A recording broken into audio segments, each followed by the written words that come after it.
Nimrat, it's been a test of patience also. It's been a while. We spoke last about the test case, I think around 10 months ago.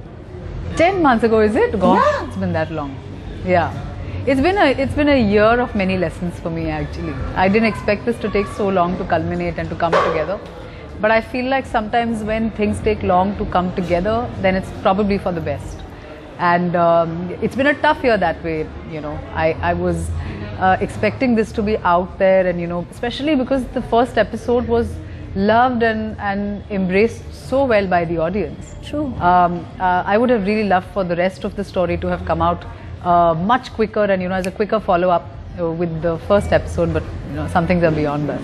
And also you invested a lot of, I would say, time, mentally, emotionally, physically also to play Captain Shikha Sharma. Yeah. And also the uniform has particularly sentimental value for you as well. So when you don on that uniform, what was the initial feeling like? It's a strange experience, you know, to put on something that you've grown up watching the adults around you put on. It doesn't feel like a costume. For the first time in my life as an actor, the first time I put on the uniform, I had to take a moment in front of the mirror and you know, just look at myself in that attire, down to the DMS boots and you know, the ranks, and you know, you put on the belt, and there's something that happens to your body and your mind when you put on the uniform. It's kind of like a strange sense of responsibility you feel. I have felt that throughout playing this part, of course, but it never once felt like a costume. And this is the first time I've actually taken a costume back home from a set, and I actually have it. I've retained that uniform. You know, I just couldn't let go of it. And of course, being an army officer's daughter, I'm sure it just made this role far more special. It really, really was. You know, growing up, it was a dream, and my first dream job to be in the army. I used to watch my father put on the uniform, and you know, all the orderlies around him looking after us all the time, and all the Fauji vehicles that you know shuttled us back and forth here and there. You grew up in cantonments. There's a protected glamour you get used to being in the army. Yeah, and I was so charmed by all that. I knew I was going to be in the army for sure, until I realized how hard it was actually to be one. You know, I made a quick sharp U-turn and I was like, okay, this is not for me. I got to find something else for me to do. But having said that, the love affair I've had for the army and for the forces, it only grows with time. So, and I mean, I also belong to the Forces Navy here, and I would say no one can ever beat a man in uniform, or for that matter, a woman in uniform. I'd say that now. Also playing Captain Shikha Sharma, could you relate to her? I could at many levels, because I feel like what I really found in common with her character was the fact that no one could tell her that you can and cannot do this. You know, I've grown up with that environment around me where I've been encouraged to do anything that I woke up wanting to do any day. I've never been curbed, and my wings have never been clipped. Whether I'm able to do something or not is a separate story. So to grow up and to have that kind of a feeling within your heart and your spirit, to know that you just have to want to do something, and the sky is your limit. That is something I found in common with her for sure. But there were many things which I don't think I personally have the courage to do, which is to throw yourself in a testosterone-driven environment, to be the only girl in a dormitory full of you know, sweaty, smelly men who are just, you know, that's the most alien environment to put yourself in. And not just that, I mean, that's one of the small things. You're waking up with them, you're eating with them, you're sleeping next to them, you're in the shower room with them. So to put yourself through something like that, which is what we've shown Shikha Sharma go through, that's very daunting. I don't know if I have the personal courage and grit to do something like that. And also, women in the military forces are soaring new heights, but I think it's going to be a while. It is going to take a while till we see them deployed on the front lines, or a female combat officer. I feel like it's a matter of very short time, Really? you know, Pooja, because, well, we've just had the first female commando in the BSF. True. This young girl called Tanushree Parikh, I think. Yeah, I yeah, hope yeah. I'm getting the name right. From Bikaner. And I remember. this happened after 51 years of the BSF being in place. And this has happened just in the last 10 months, if not shorter, you know. I think it's just a matter of time. It's so uncanny that, you know, when the first episode released, we had a defense minister we had a woman for a defense minister. And just it was miraculous when we actually saw it happen within the last 6 months. That we have Mrs. Nirmala Sitharaman now as the Honorable Defense Minister of the country. So now we're being asked by people who just, you know, kind of got updated with the show, and they're like, so was it a conscious decision that you had Juhi Chawla play the female defense minister? We said no. You know, we have proof the episode was out there even before anything like this actually happened. Maybe universal calling just might have.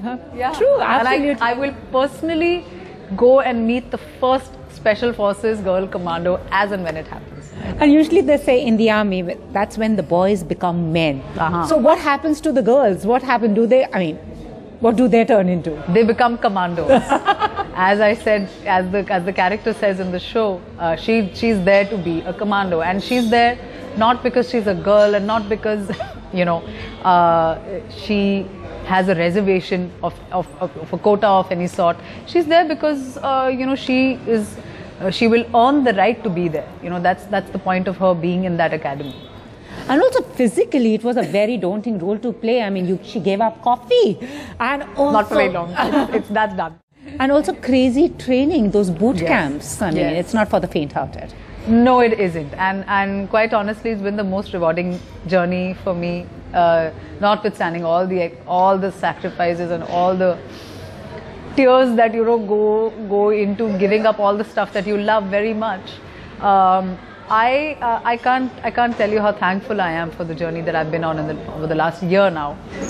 It was rigorous functional training, rigorous physical exercises that I had to endure, just so that, you know, I could justify playing a commando. And also, Nimrat, I mean, you've done movies in the West also and over here. What do you want to see changed now? Because, I mean, in Hollywood, we've just recently had the Me Too and Time's Up campaign when Hollywood spoken up, and also recently at the awards where the silence breakers are being applauded and became the women of the... Will we see something similar happen here in our industry? I really hope so. I feel like, again, this is something that I feel is a matter of time. But I do feel that in order for women to gather the strength and the courage to come out with any kind of discrimination and any kind of atrocity they faced in a work environment. And I wouldn't isolate just the entertainment industry. We know that, you know, it exists everywhere. There are bad apples absolutely everywhere.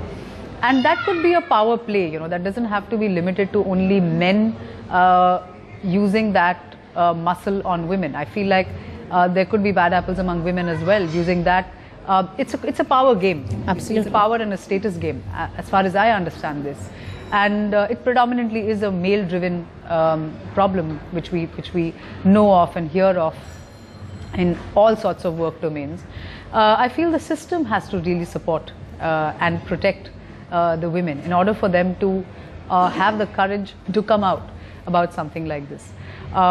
Like we've seen in the West, yes, the women did come out with it, but with immediate effect, all those people have been reprimanded, have been shunned, cut off, axed off, whether it's shows they were commissioned to be part of, whether it was companies they were heading, any sort of support system that they had with them was pulled away from under their feet. And that is the kind of action that needs to be taken along with this kind of calling out. You see? Because people in the industry have said they feel vulnerable, because they said there are instances that happen, but one feels a little scared to even come out and say open, because you feel that you just might be shamed. Do you think that's another fear? You know, I remember in school, there were some teachers whose classrooms I just didn't want to be in. And there were some teachers whose environment I just felt like I was safe, and no matter what I did, I would be loved and encouraged, and even if I made mistakes, that would be fine. I feel like the system needs to do the same for us. We need to be fearless. we need to have the environment that we know we can rely on. You know, it's almost like a parental support or like a parental sense of comfort, which you feel, you know, you can stand on. You see, I feel like that's the kind of support system we as women need, or anybody who's in the need for empowerment. You see, you need a system in place to encourage and support you. And also your journey has been very interesting. You know, you started with print ads and then video ads and then movies. Then from Lunchbox, then you had Homeland and then you had Airlift. Where do you see yourself now? Do you think it's a struggle to make yourself appear as, yes, I am the bankable star? Do you think women have to try that? Not only women, somebody who does not even belong, who's an outsider, has to try twice as hard? I think if you have talent and if you are hardworking and if you feel like you can do justice to a story that's brought to you, I feel like entertainment does not discriminate. You see, at the end of the day, when I'm watching an actor on screen, I forget who they are and where they come from or which family they belong to or not. I'm just looking at an actor entertaining me. And I really feel that as an actor, I choose not to think of discrimination based on where I come from, whether I'm an outsider or an insider. Anurag himself said that, you know, his nepotism is there. We all choose to work with people that we are comfortable with and we know of. I think so. There is nepotism anywhere in every field. I mean, every parent wants their child, their prodigy to be a part of the profession, you know, they know. And that exists in every profession. I don't think entertainment can be isolated on the basis of that. I feel that as long as you can bring the audiences to be interested in what you're doing, as long as you entertain people with whatever you're a part of, the sky is the limit. So what are you currently working on? Apart from the test case? As of now, just this. I just want to focus on this? Just this for now. And hopefully, God willing, something exciting very soon. And what's the difference you notice between the East and the West? You don't get chai there. You don't get masala chai and, you know, your adrak chai and all that. You can't even explain that. You don't know where to start. I'm just, you know, there are many cultural differences, of course, you know, between the West and One us. thing that you would want to get from there.